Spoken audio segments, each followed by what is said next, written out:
नमस्कार, स्वागत है आपका ओमान न्यूज हिंदी में एक बार फिर से। ओमान के स्वास्थ्य मंत्रालय ने पिछले 24 घंटों का आंकड़ा जारी करते हुए बताया है कि ओमान में 1036 नए कोविड मामले दर्ज किए गए। 3 व्यक्तियों की दुखद मृत्यु हुई है। सल्तनत में दर्ज कुल मामलों की संख्या अब 3,76,724 हो गई है, जिसमें मरने वालों का कुल आंकड़ा 4,234 बताया जा रहा है।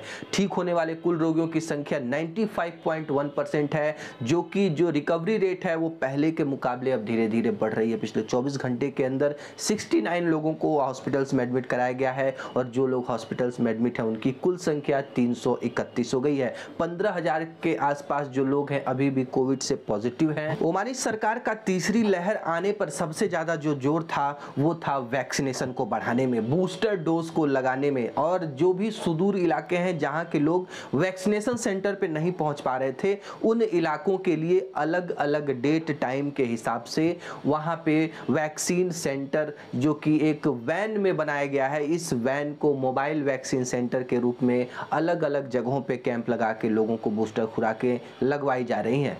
ओमान आने वाले यात्रियों के लिए अब यात्रा के नियमों में बहुत बड़ा बदलाव किया गया है। ओमान के नागरिक उड्डयन प्राधिकरण के द्वारा एक नया सर्कुलर जारी करते हुए ओमानी सरकार ने बताया है कि कोविड-19 से निपटने के लिए जो नियम कानून है उसमें हम बदलाव कर रहे हैं। अब आने वाले यात्रियों को पहले से रजिस्ट्रेशन करवाने की आवश्यकता नहीं है। पहले आप 72 घंटों के अंदर travel.moh.gov.om पे रजिस्ट्रेशन करवाते थे, पंजीकरण करवाते थे, जो कि अब इस नियम को हटा दिया गया है।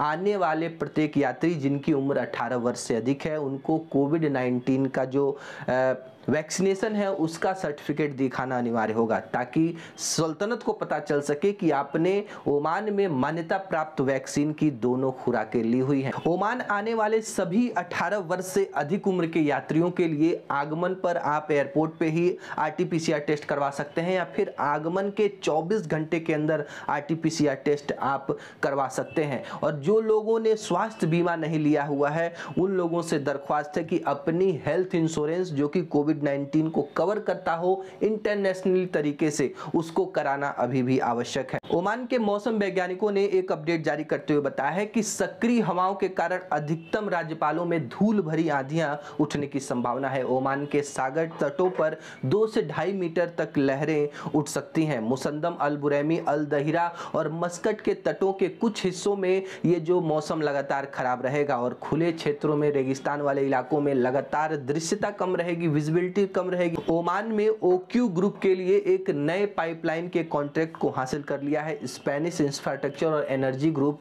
एल्कनॉर ने। उन्होंने घोषणा करते हुए बताया है कि 210 किलोमीटर की गैस पाइपलाइन के निर्माण के लिए हमने ये कॉन्ट्रैक्ट जीत लिया है और इसका लगभग जो मूल्य, अनुमानित मूल्य बताया जा रहा है 72.5 मिलियन यूरो, और इसके जो समय सीमा है 2022 से 2030 तक इसको कंप्लीट करना होगा।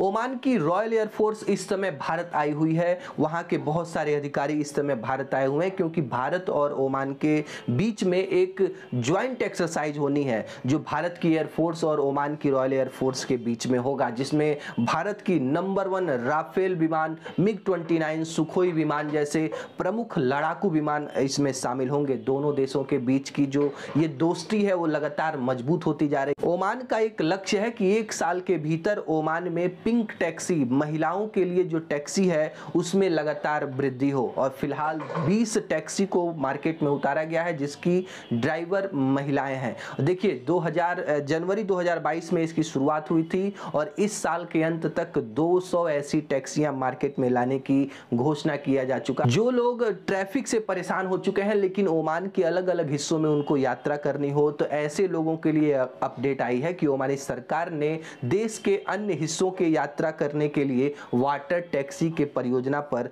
जो काम है वो तेज कर दिया है। जल्द ही वाटर टैक्सी की सेवा शुरुआत हो जाए। ICC T20 वर्ल्ड कप के क्वालिफायर मुकाबले ओमान में खेले जा रहे हैं और ओमान और नेपाल ने शानदार प्रदर्शन करते हुए सेमीफाइनल में अपनी जगह स्थापित कर लिया है। देखिए, नेपाल के कप्तान लामी झाने की अगुवाई में नेपाली टीम बहुत ही शानदार प्रदर्शन कर रही है। लामी झाने एकदम ऑलराउंडर की तरह परफॉर्मेंस दे रहे हैं, विकेट भी ले रहे हैं और शानदार मिडिल ऑर्डर में आकर बल्लेबाजी भी कर रहे हैं। रूस और यूक्रेन के बीच में जो संघर्ष है वो लगातार गंभीर होता दिख रहा है। दोनों देशों के बीच लग रहा है कि युद्ध अब बहुत ही जल्दी शुरू हो जाएगा। इसको देखते हुए भारत सरकार के मंत्रालय ने एक अपडेट जारी किया है कि यूक्रेन में रहने वाले छात्र या फिर जो भी नागरिक हैं, भारतीय नागरिक, वे जल्द से जल्द यूक्रेन छोड़ दें। लेकिन वहां पे रहने वाले भारतीयों के लिए ऑप्शन नहीं है, क्योंकि डायरेक्ट फ्लाइट कोई ऑपरेट नहीं कर रहा है। और यदि आप कनेक्टिंग फ्लाइट पकड़ करके आएंगे तो 1 से 1.5 लाख रुपया प्रति व्यक्ति आपका किराए का चार्ज होगा। लेकिन एयर इंडिया ने मुसीबत के समय भारतीयों के लिए एक उम्मीद की किरण बनकर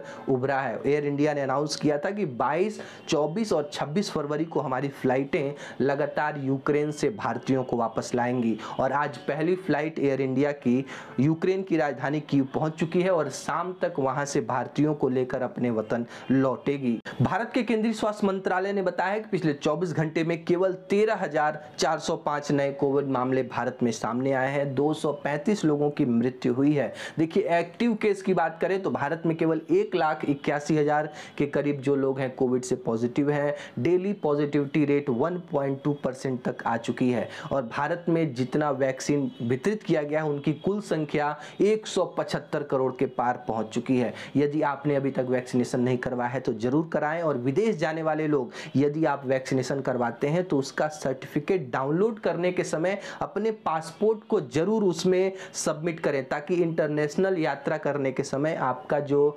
सर्टिफिकेट है वैक्सीनेशन का वो पूरी तरीके से मान्य हो। क्योंकि डोमेस्टिक सर्टिफिकेट और इंटरनेशनल सर्टिफिकेट अलग अलग तौर पे डाउनलोड हो रहा है। फ्रेंड्स, आज के लिए बस इतना ही। वीडियो कैसा लगा लाइक करके जरूर बताएं और चैनल पे नए हैं तो प्लीज सब्सक्राइब कीजिए, ताकि ओमान से जुड़ी हर अपडेट आप तक सबसे पहले